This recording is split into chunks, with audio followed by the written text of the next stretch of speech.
got to Berlin, we went through Checkpoint Charlie, which took us into the eastern half of Berlin. 6 years later, we went through again.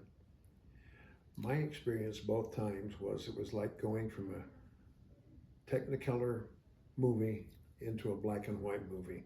East Germany was dismal and dark. West Germany was alive, active, beautiful. And when you got to Berlin, the divisions were just as stark.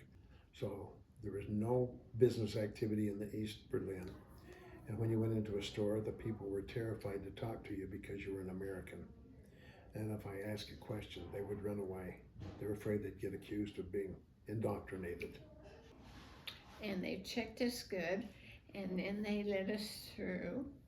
And when we got in there, we looked for a souvenir, and we went into a shop, and they had some pretty hand-painted plates, and we negotiated with them.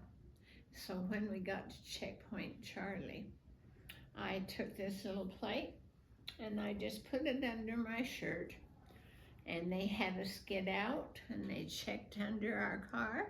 They checked all the way through. They checked our suitcases and our little satchels that we had. I want to know if you had any forbidden goods, like a book. Like a plate. Anything that could be considered propaganda, they wouldn't allow. They had such strict rules. That's right. The people in East Germany were treated like prisoners. And it got so bad that the people from East Germany were moving west as fast as they could. So East Germany and the Russians decided to put a halt to it. So they built the wall. They announced it one day, and there were police all along the way, and they blocked all the roads. And then they put barbed wire across the fences, and they kept the people there. And it became a real terrible story.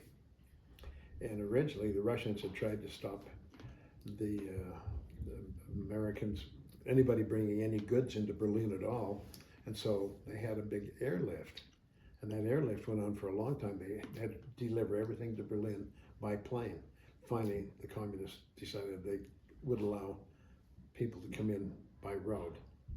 And then, when they built the wall, they wouldn't allow anybody to pass through without official approval. They couldn't get approval. People in the West lived like we live now. You know, it was capitalism all the way. Communism was a controlled economy, so the people had only what was available in the shops, and there wasn't much. And choices were limited.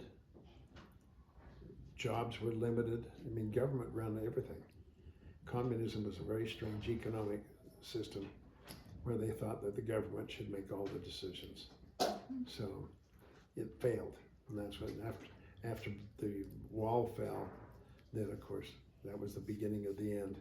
Pretty soon, the people in Poland, the dock workers, went on strike. And pretty soon Poland said, we're not going to go along anymore with communism.